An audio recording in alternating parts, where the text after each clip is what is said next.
The UNC Department of Psychiatry has a tradition of excellence and of fulfilling our mission of serving the state.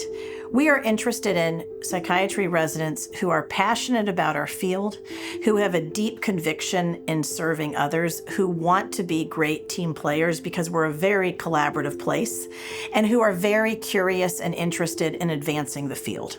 When I interviewed, people explained to me that it's like a really friendly program, and that ends up being true. I've never felt like it's been inappropriate to ask a question, or that asking a question was somehow a poor reflection of my knowledge, or that I was being judged in the learning process. And so it's been a wonderfully supportive university. When you first start residency, the hardest transition is from being a medical student where somebody is checking behind you, co-signing everything, you can't do much independently, to being a resident where you get to order meds, order studies. People are there to provide supervision, but they're not hovering over your shoulder. So one of the things that changes from year 1 to year 4 is your degree of autonomy. Having access to the breadth of psychiatric subspecialties here is really gets you as prepared as possible for any job in psychiatry when you graduate. Our second years start their psychiatry rotations full-time as second years, which is a lot earlier than a lot of other academic psychiatry residencies start. And obviously, like UNC, we have a really robust hospital-based program. We have 7 different specialty inpatient units, a consult service with like 1,000 beds. And we have all these specialty clinics that our residents get to start really early on, so they know kind of career they might be interested in. After residency, they can start planning. I came in pretty interested in women's mood disorders, which is one of the things that had me really interested in coming to UNC for residency. And during my intern year, I reached out to one of my attendings about like, hey, I'm interested in this. Do you know some ways that, we could give me some clinical opportunities within this before being third year? And the next thing I know, I'm on this like email chain with 20 perinatal psychiatrists, including Dr. Melter Brody, our chair. They're like, yeah, this sounds like a great idea. How can we like work this out for you? It's been a really good opportunity for me to get experience within women's mood outside of just our inpatient unit, which is one of a few in the country. We appreciate our residents start out coming from a wide variety of medical schools from all over the country. And I think that's a strength because they have a diversity of experiences. Folks don't come here with a uniform background. We take people as they are and we get them to the point where they need to be by the time they graduate. Oh, Dr. Dawkins. We love Dr. Dawkins.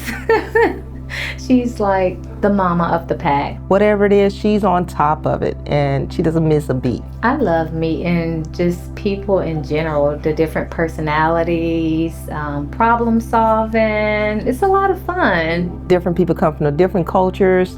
You learn a lot of things. Their background's so fascinating. The language, it's a lot. But it's wonderful. It's very wonderful. All of our colleagues here are really here for the benefit of the patient, and everybody's thinking carefully about like, what is the right thing to do in this situation for the patient we're working with, for their family system. And it's wonderful to feel the support that everybody's on the same page, that is what is important. In my second year, I was in the geriatric psychiatry resident clinic, mentioned just a passing by interest in the specialty, and Dr. Abramowitz reached out to me to do a presentation for a national conference. And that turned into, well, why don't we collaborate on this paper?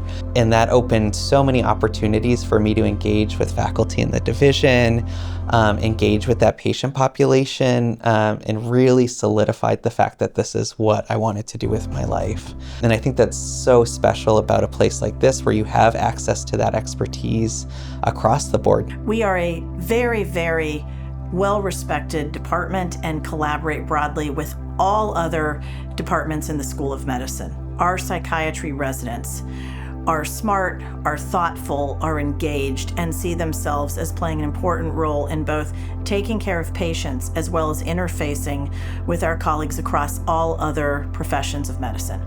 I feel like I've learned a lot about being a good steward of medicine, or even thinking about creativity with prescribing when trying to find things that like are in a patient's budget, and just thinking about things in a way that maybe I wouldn't think about them as much if I wasn't treating like a patient population with a really large variability in resources.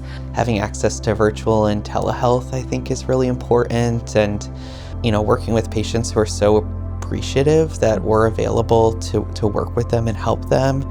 I can't imagine not training at a program that will take care of anybody regardless of their resources or where they are in their life. The single largest thing that's kept me here is the people. The people, I include my faculty colleagues and also the resident doctors. And when you're around a high-achieving group, but also a very kind and welcoming and warm group of people, that just inspires you to be better, and it inspires you to feel like this is a great place to be. And for me, that has been the single largest thing that has kept me here through many years. I did my residency training here as well as my entire faculty career. Was Dr. Dawkins your program director? She sure was. We are transforming how we do interventional psychiatry. We've played key roles in the development of the first drugs, both IV and oral drug for postpartum depression. We have an incredibly innovative program in community mental health, taking care of some of our most vulnerable facing psychotic and other disorders. And we're a leader in addiction care and innovative models of providing addiction treatment, among others. It's a department that loves innovation, new ways of doing things, and we have really harnessed the ability to increase access by using virtual care to reach our patients we serve across all of UNC Health entities. So it's an incredibly exciting time. We're always wanting to stay on the edge of doing innovative ways of educating our residents so they feel that their education is meaningful and engaging, to be in partnership with our colleagues across medical surgical departments in the hospital, and to be really on the cutting edge of science and discovery. One of the things we want to impart to residents is knowledge continues to grow and expand. I, after all these years, am still learning. I haven't seen it all. I haven't done it all. Patients still surprise me. There are clinical scenarios that are still unique. And that's one of the things we want our residents to understand, that sense of compassion, understanding, patience, empathy, non-judgmental. That is probably something that bleeds into and is a factor in my life, period.